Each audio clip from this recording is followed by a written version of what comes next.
Lads, a lot of us, we don't buy clothes often, and when we do, we fuck it up, don't we? We buy stuff that doesn't fit, and then we end up never wearing it again, and it just sits in your wardrobe, and you're thinking, why did I buy that? This is why we all need True Classic. They give you premium, super comfortable clothes that actually fit real blokes, not just the models on the bloody advertising, meaning we will actually wear them over and over again, feel good, and look good. And that's exactly why they've sold over 25 million t-shirts to date. And the beauty of these shirts is that they're tailored higher up around the shoulders and the chest, but they're a little bit more relaxed further down. And not to mention, everything they do is just so comfortable, especially the underwear. So make sure you check out True Classic right now. There's huge discounts for Black Friday. I've had loads of lads sending me pictures of on Instagram, weirdly, of saying how good the t-shirts are. So I know that a lot of you are enjoying them. So upgrade your wardrobe now, lads. Click the link in the description below. Go to trueclassic.com/paingame and get yours today. Jake Paul, Anthony Joshua press conference reaction, lads. When you've seen them come face to face, we'll get into what was said, but just the face-off where Jake Paul goes up and then looks up to the gods and sees Big AJ staring back at him. What did you think when you see that? Can I ask you a question? What happened to that?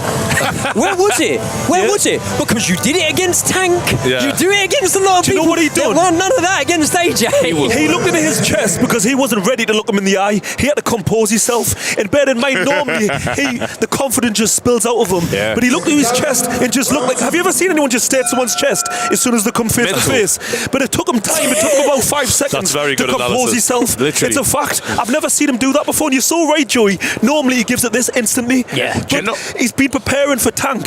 Looking down and all of a sudden he realised the realization of AJ shit. just loomed over him. He's just like, bro. I think there's something that's happened out here because I was talking to some Americans in the waiting, right? And how AJ is perceived, in America is crazy. So they don't think he's that big. They don't think he's that good. They don't. And I believe Jake Paul was in the group of fans or group of people in boxing that believe he's not. Do you know one thing I think is going to help Jake? And I don't think he can be helped greatly, but I'm just trying to take some positives for this guy. We all grew up like looking up to him and being mega fans and idolizing to some degree or whatever. I think Jake Paul completely had no fucking clue who AJ was. Well, we were like, oh my god, he wasn't even probably even aware of AJ when we were being mega fans of him. No. So I think he has a total. He met AJ when Andy Ruiz chinned AJ. Exactly. That was his first impression. There you go. And I think that's. And he mentioned it. No, but come on, he's got access to the internet. He's got footage. I'm not going to buy that. Hear me out when I say this, that's what they brought up. So when I was talking to the American guys, they said to me, AJ got chinned by Andy Ruiz, a fat Mexican guy. That was the exact lines. And I was like, you don't have to remember that you don't use that as your breakdown. You're not, but even still, that is a funny take because Ngannou happened.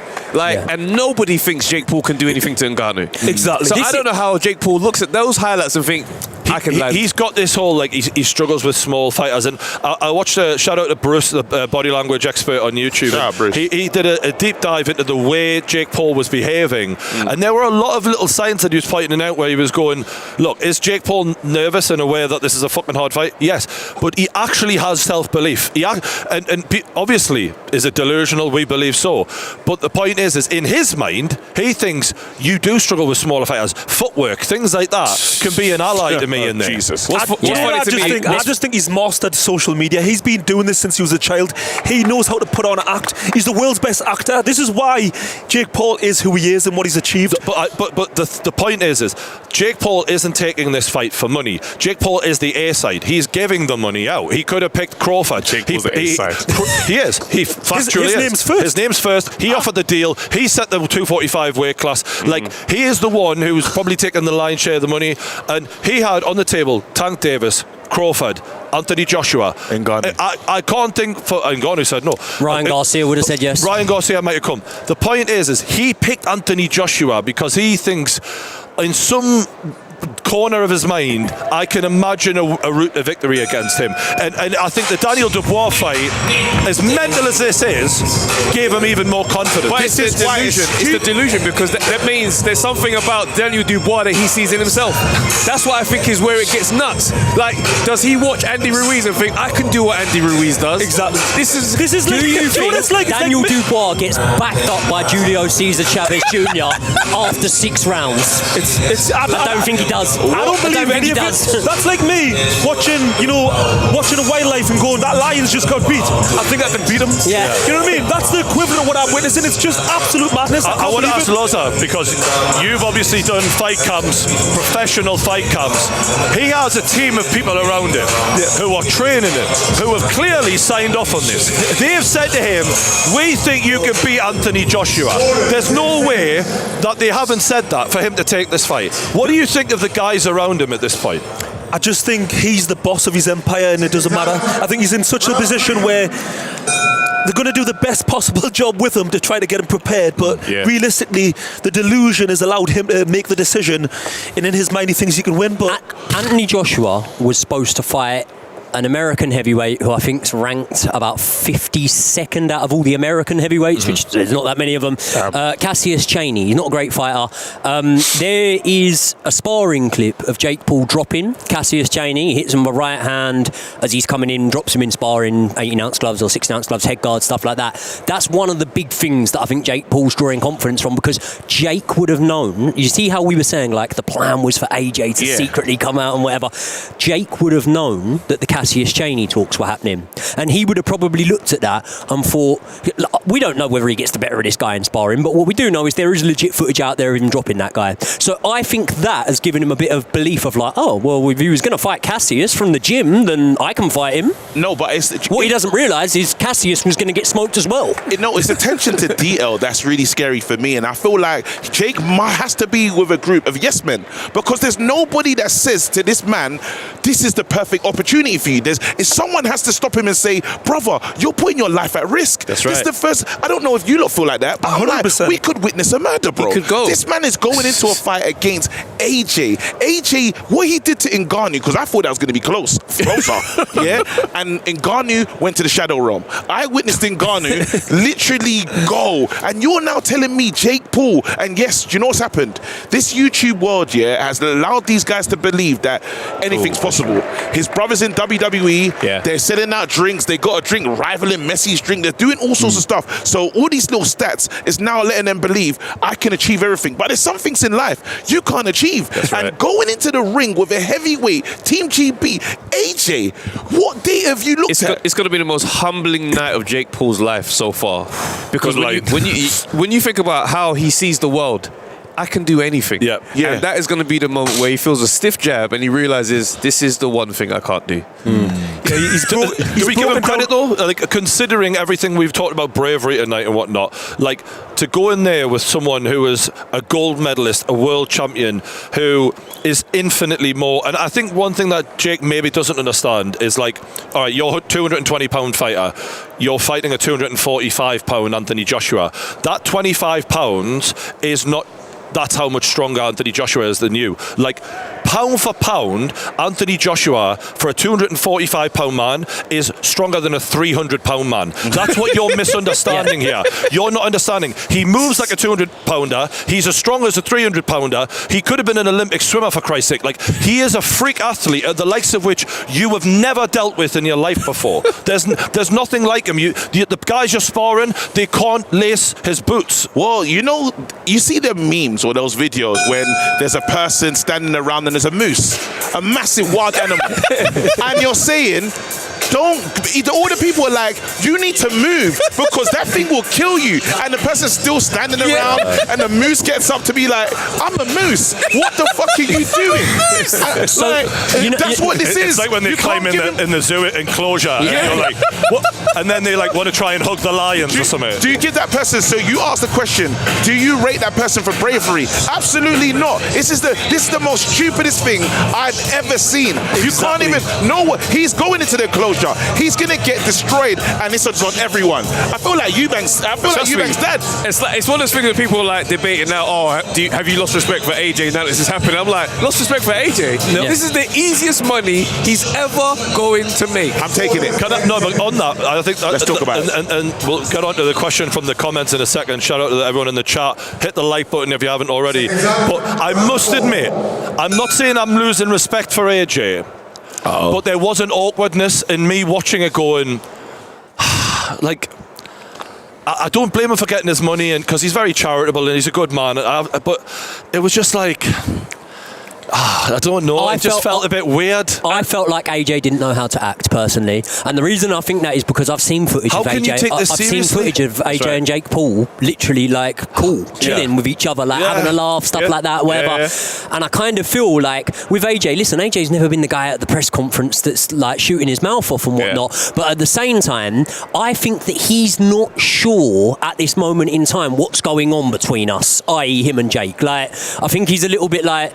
Because, like we said, we can't get our head around the fact. Can I tell you what's going on? Go on? Jake Paul, in his mind, wants to fucking take everything you've got, mate. And as much as he might not be able to do that physically, if you give him half a chance and you're just leave your chin wide open, Jake Paul is going for the fucking kill from the because for him that would be the ultimate lottery ticket, and enough for something that Jake Paul's already got, not for money, but for credibility, for respect, for the one thing that he's never been given. Every fucking pundit from Bisping, all of the guys, they've shat on him for fucking years, beating up old MMA fighters. If he somehow manages to land on Anthony Joshua's chin and even just wobble anything, that's enough. That's a win. You don't have to win to win. You just have to do something to win. Anything. But you know the thing is, you would have done that with Mike Tyson also, but he felt a little bit of Mike Tyson's power. I know people said, he held back on him, and I don't believe that for a moment. I believe he got to a stage in a fight where he was also tired and equally realised it's not worth taking the risk. Actually,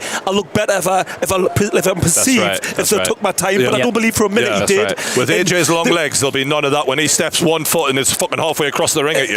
This is the point, because Mike Tyson's legs are gone, absolutely gone. He's a pensioner. We know he was ill weeks before with a bad...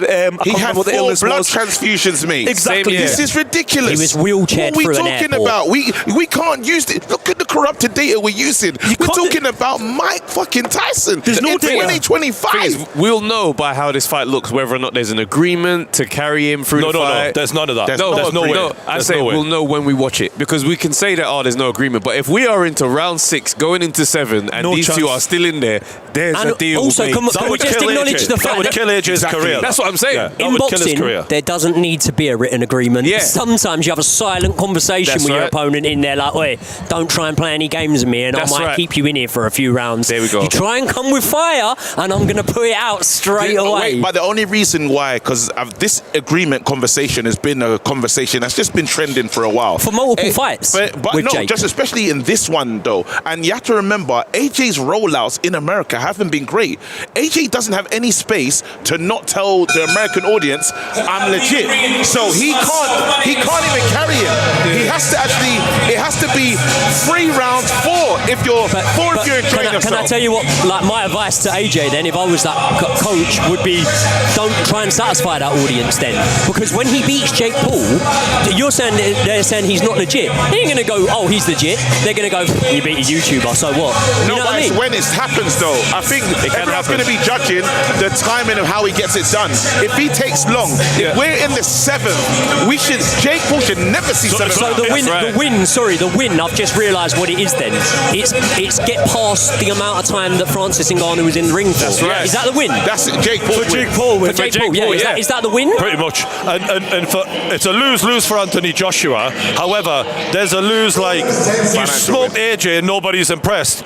Or there's a lose like Jake Paul actually hit you and hurt you for a minute there. Like, that can't... And I think it's been made very clear from AJ's camp and Eddie Hearn, we ain't fucking around here. We're coming to kill him immediately. And I think, that's it. I think a lot of people have vested interest in the downfall of Jake Paul. Like, Eddie does not like Jake Paul. The lawsuits and the issues they've got between them as well. So imagine your guy now gets to go in there and put hands on this man.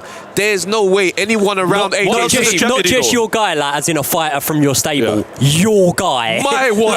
Number one. brother. What else is a jeopardy though? It's the fucking Tyson Fury fight. If you look like garbage, you could fucking ruin your whole fucking legacy, but B, your actual future money. And the fans have been asking in the comments, does this make Anthony Joshua's respect go down? Will people respect him less for taking this? No. I don't think now people are going to respect him any less. His name essentially is in the gutter for some reason, which really annoys me because I'm a super fan. Obviously, I was on GB with him, and I think he's a great guy in general for getting what he's done for boxing. Everybody in boxing. Just look at boxing before 2012 when he won the Olympics. Yeah. Boxing isn't what it is now. You've got to thank him for that. But I don't think personally anything in this fight other than destruction in the first round can make him look bad. I don't think anything can make him bad. AJ's allowed to make this money. I watched Tyson Fury do WWE. Yeah. I watched Tyson Fury as the champion go and fight in Ngannou. Yeah. So if AJ at the twilight, he's not champion, he's lost, he's trying to rebuild himself, and he's semi-retired in my eyes. He should go out and he can go out and make Who writes the rules? Disrespect. Who writes the rules here of who you are and aren't allowed to fight? At the end of the day, if he had picked Jake Paul over Cassius Chaney and Jake Paul was paying less than Cassius Chaney, there's a conversation to be had. When you pick something that probably pays about 200 times the purse that you were going to get, then maybe you're going to go with that fight. And one big change he's made, lads, is the coach. He's walked away from Ben Davison, who obviously I think had gotten some good performances out of him until the last fight, which in my opinion was AJ's career worst performance. He's now gone to train with Team Usyk, which is his fifth different coach in his career. And one thing that is a bit concerning is how often he's changing coaches now. What do we just make of that whole situation? All I got to I was thinking of the Fabio Woodley thing, and I do believe that Fabio Woodley and AJ might have to meet, and I think Ben Davison might be thinking from a longevity space. When the relationship's coming to an end, I'm not going to fight you if you're going to look around at coaches. Someone always had to leave that stable. Someone had to leave. You can't have a stable with Fabio Wardley, Moses Atoma and Anthony Joshua. Someone's got to leave the stable. And AJ's at the end of... AJ is pretty much at the end. There's no point me holding on to AJ, as mad as that sounds, because I don't even know... Do you not think it's about the performance, though? Is it not about that performance, lads? No, but there's no way Ben decided that's the end of the relationship. I think it's one of those things that is... I think Ben... I don't think Ben would have been too upset about it coming to an end. I think that he understands that he's got what we believe to be the future of the division. Hopefully, touch wood in Moses Atoma at the gym. He's got Fabio Wardley, who's ready now and running things. And regardless of AJ's legacy and whatever, he is coming towards the end of his career. As is Usyk, as is Tyson Fury. I think when the fighter only has one career, but the trainer has multiple fighters. And I don't think that he wanted to be in the corner against Tyson Fury. I honestly don't think that Ben Davison wanted. I hear all of that, but you got to remember, the money that you get paid on these fights for AJ is going to be way different to Fabio Wardley and Atoma for years ahead of time. So I know thinking long term is cool, but you're not going to want to just walk away from that. So I'm saying there's no way that Ben sat down and said, we got to have a chat, mate. It's time for you to get out of my gym. I'll tell you one thing though. It was said that Ben, and this has been through loads of sources, it was said that Ben was the one that walked from Tyson Fury. Tyson brought Sugar Hill in, and I think Ben all of a sudden was not full hands on. I don't think that's the story. And I think that he walked away from that because he thought, if I'm not going to be hands on, then... No, but I'm putting it like a relationship. You just don't want to be with her no more. She comes and says, hey, I've got something to tell you, and you do not fight. You're just on some... Do you know what? When that happens, by the way, fucking great. It's great. You've done something. Oh, no. Oh, man. I was just going to... Okay, don't worry. Because you've actually given me a way out, because that was a hard one. Because think about it. Fabio Woodley, it makes sense. When you're looking at the main man, Mr. Frank, that's running things, he don't want to have his fighters fighting. Okay, so but let's talk about what this means for AJ. He's going to Team Usyk. I think personally that is with one eye on the Fury fight there. You clocked Fury. You completely understand everything about him. You fought him twice. You know every weakness. And I need to learn as much as I can from you in a short space of time. It's obviously not for a fucking Jake Paul fight. I think it's more about the Fury fight than it is about Ben Davison having people like Wardley. I think that's actually the real reason. However, I wouldn't mind seeing Anthony Joshua versus Wardley if AJ can get his mind right. I believe that's in Feb. I believe that will be the next, because it makes the most sense. When you're trying to matchmake, I know Frank Warren does not want to put his fighters in together. It makes sense. And the money, we can go straight back to Wembley, and then actually, let's imagine that AJ does beat Fabio. Now we're talking about Fury versus AJ for a belt again. Yeah. It's perfect. So, and this is, I honestly feel this is the road that we're taking. We're all roads lead to Can I ask you though, do you think they're going to let Fabio in there with AJ before they get the biggest fight possible? Like, they've already fucked up AJ Fury enough times. Well, that's a big risk, right? Well, the thing is, there's no safe route to a big fight anymore. Do you know what I'm saying? And the fact is, Fabio Wardley will be absolutely down for that fight because that's the biggest payday of his game as fuck. Yeah, but it's like, even just on the note of AJ with, the 5th trainer of his career so far, I think he's just disconnected from the idea that I'm going to have a trainer that me and him, and we're buddies and we're tight and we're in the pocket together. I think he's done with that. It's almost like modern basketball teams where they're not loyal to their teams anymore. They trade and they bounce around. The best situation, they just take it. I think he's looking at it like, I'll do a bit of time with you, bit of time with you. We don't need to be best friends and pretend like we've got this father-son relationship. Piss off, bro. He's Teach me what you want. And I'm out. He's sponging as much as he can up from each individual trainer. As boxers, do you not think that's good? 5 trainers. Well, it works different for everyone, because sometimes people can become stagnant and they like that change of scenery and they like that change of environment, and it gives them a spring in their step.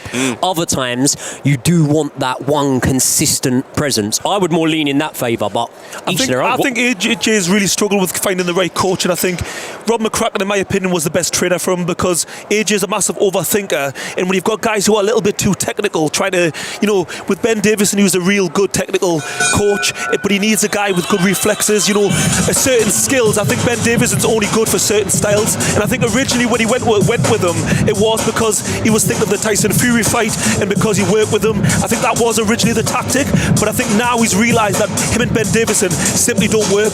Like you said, Brian, his worst performance to date was with Ben Davison. I think it's because defensively AJ got really complacent, and I think when you're going within Usyk's team are based in Spain, and Anthony Joshua is quite well known for having a bunch of backslappers around London, a massive team. I just hope that he's fucked as many of them off as possible and went to Spain, just him, not maybe a couple of people with him, but not a big team, and just listen to the coaches and one coach, not a bunch of fucking men. And I just think that's been all wrong. I don't like it, man. There's something about AJ where decisions that he's making, they're always eyebrow raisers. And now, if you're thinking about fighting Fury and you want to adopt some of the Usyk stuff, how? I am who I am. But then think about how coaches they don't train everybody to fight the same way. Yeah. No team should do, like, unless you got Roy Jones as your head trainer, in which case you're about to be a tribute act. But if they're I love that, if they're smart, they will just adapt the things that AJ does well and help him round his game out more so than just me like, Usyk bouncing around, up hands down, up down, to keep his fucking hands up for a kick-off. That would be when there's do you reckon there is actually another part of it of him being upset with Ben Davison for telling him, because was there a roll the dice moment? Roll the dice. Has he gone back at that and said, I didn't like it? Because we had a conversation about the Dubois fight, and not AJ was recovering, but he was like looking a bit better as the fight went on. And then he pulled the trigger too early, in my opinion, 100%. And actually, when you look at the way he was fighting with the American guy before Ben, Franklin, Jermaine Franklin, Derek James. The trainer. When he fought with Derek James and he fought Jermaine Franklin, he was a lot more like hands defensively up. Aware. Everything was proper, and it wasn't like he was there to be hit. And clearly, that was a massive change, because if you look at the way even he fought Otto Wallen, everything was down here, and he wasn't worrying about anything coming back at him. So I think this can't be a bad move, because that wasn't working. Do you know? Not worries me, but just from a psychological standpoint, and this is just a personality thing. Everyone's probably different. I just personally couldn't go to the trainer of a man that's beat me. Yeah, I definitely couldn't do it 3 times. We've done it 3 times. Well, sorry, not a man that's beat me in Tyson Fury, but you've gone to a rival's trainer. You've done it. You've done it twice. You went to Andy Ruiz's trainer after the second fight, and he's now gone to Usyk's trainer. He's following Lennox with that. You've just took the words Oliver out of my mouth. McCall and Emmanuel Stewart, yeah. and he went to him, and it was the start of a legendary career. So I don't mind it. It's not the worst thing in the world. By the way, you know Jake Paul, I was saying your footwork's not good.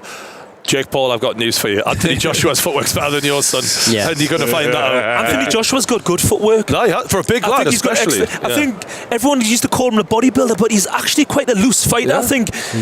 I just don't get it, to be honest. All the criticism that AJ gets, I just don't always read into it. I find it crazy. If you label someone as something and it just sticks, so the reason being, why do we say about his footwork? Probably because Tyson Fury called him stiff for years and years and years, and a lot of the time people would just go, oh yeah, okay, like that's the thing. But you don't actually look into it, and you actually look at it and you go, mate, this. I mean, just to put it into perspective, the guy we were on about that Jake Paul dropped that AJ was supposed to be fighting, that's bad footwork, yeah? AJ's pretty fleet-footed for a guy of that size. He reminded everyone of that after the Usyk fight. I think he's that deluded and that crazy. He believes he can win, and I think we've all been trying to work out the psychology of Jake Paul. I don't think you can. It's like, crazy people, you can't get on their wavelength. You simply can't. That's right. I think we're clutching at straws trying to find why he's getting in the ring, why he's decided to have this fight. It's down to hits, like you say, in terms of YouTube, in bravery, but it's not bravery, it's just stupidity. You know him the best out of everyone. Do you think he'll pull out the fight? I think Jake Paul.